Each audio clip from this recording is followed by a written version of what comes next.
So today we are going to discuss about the different modes of heat transfer. So first of all, let us know what is heat.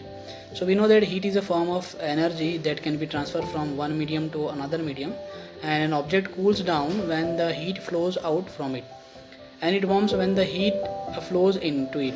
So it is very important to remember that in all cases heat flow from a hotter object to a colder object, and when left it to itself, this flow continue till both the objects reach the same temperature. That means the heat always flow from a hotter object to a colder object, and the unit of heat, that is the heat, can be measured in unit that is called the calorie or joules. So there are basically three different modes of heat transfer, and the mechanism or the way by which the heat is transferred from one region to another, that is also called as a mode of heat transfer. So the first one is a conduction. Conduction is actually a spontaneous transfer of heat energy from a region of high temperature to a region of lower temperature. Therefore, the conduction acts to equalize temperature difference, and it is also described as a heat energy transfer from one material to another by direct contact. So in this type of combustion, the heat is transferred from one object to the other object by the direct contact. For example, if you stir hot milk with a stainless steel spoon, and after some time you will feel that the spoon is also becomes hot, because the heat is transferred from the hot milk to the spoon. So in this way, in the conduction process, the heat is transferred from one object to the other object. Another example is when you leave the spoon in the pan while cooking the food, you may find that it is difficult to hold, because it is very hot, it becomes very hot. So to understand this conduction process, first of all we will try to understand that what is the composition of matter. So matter, as you know, that matter can be of three states, that is solid, liquid and gas.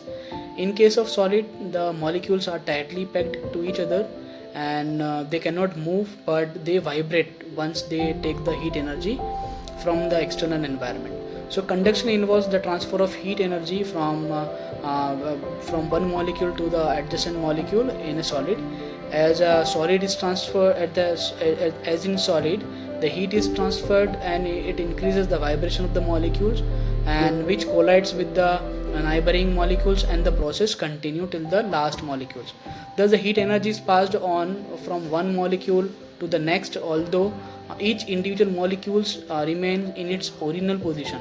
They are not leaving their place, they are fixed at the position due to the structure of matter. So conduction is usually a slow process and can neither occur within a body, or between two bodies when they are in contact with each other.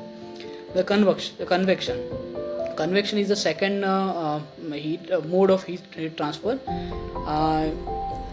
Liquid and gases are although together called as a fluid, because they can flow in any direction, and in case of fluid, the molecule themselves carry energy from a hotter region to colder region. So here the molecules are actually a mediator of carrying energy from hotter region to the colder region. So this process of heat transfer is also called as a convection.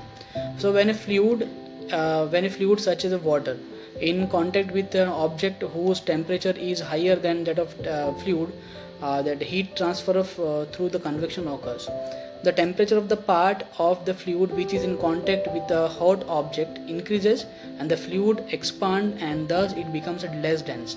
So whenever the molecule of the liquid, of the fluid, takes the heat energy, it becomes less dense as compared to the molecule which is at the top, and continuously these molecules move up, and the cooler molecules will take the places of the hotter molecules.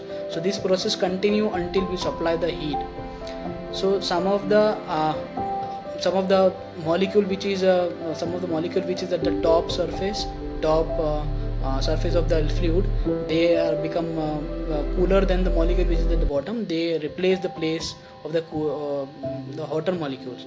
So this process also continue, and in this way the heat is transferred, the heat is carried out to all the molecules of the fluid. The sun, you know that the sun is a main source of energy. The sun rays heat the surface of the earth, and this heat is then transferred in the air by convection. So the atmosphere, the air which is in contact with the land, and the land is heated up. So along with the land, the atmospheric the air which is in contact with the land is also getting heated up. This air will be less dense as compared to the upper air, and they will move, and the lower air, or the air which is which is more dense, will come down. So this process also continues.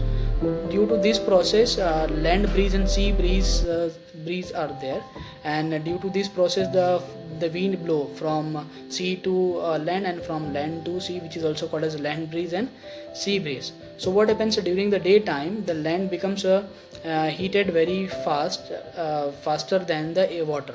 So as soon as the land becomes heated up, the air which is in contact with the land will also heated up, and it will move to the in the upper direction.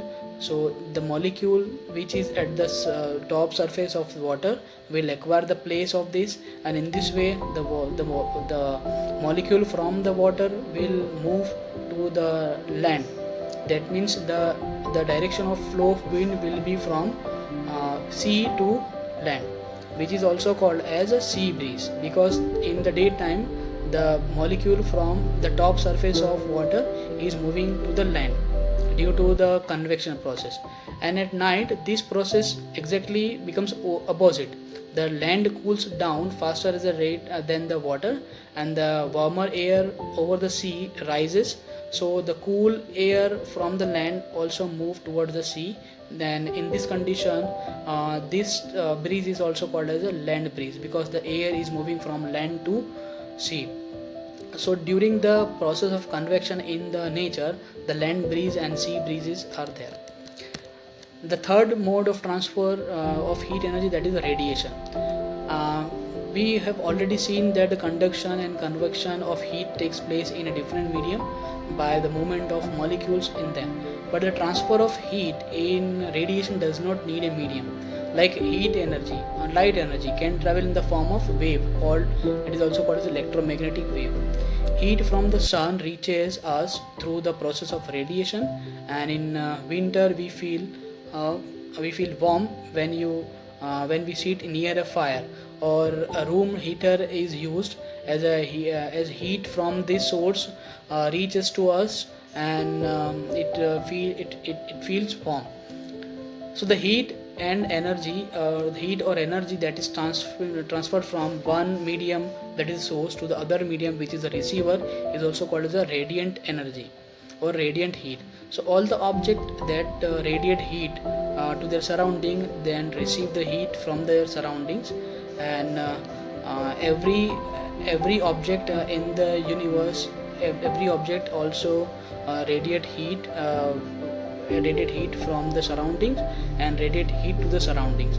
So energy from the sun reaches us by the process of radiation, and all light rays contain some amount of heat energy. A normal example, when we light a bulb in our home, so after some time when we touch the bulb becomes hot. It's due to the heat energy in the form of light. So when a light beam fall on a solid or a fluid surface, a part from its heat energy is reflected, and a part is absorbed, and a part may be transmitted. So the absorbed heat raises the temperature of the body. So whenever we are using umbrella, especially in summer season, so umbrella partly reflect and partly absorb the heat because of the black color, and therefore we feel cool while working under an umbrella, as only a part of heat is transmitted.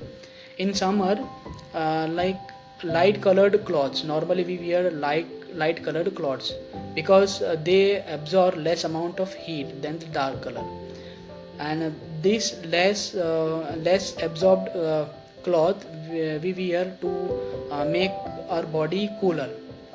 And on the contrary, in winter we normally wear dark color cloth, and it is also because the dark color clothes absorb more heat, and it helps us to keep warm. Now in the next video we will see about a conductor and insulator. Thank you so much.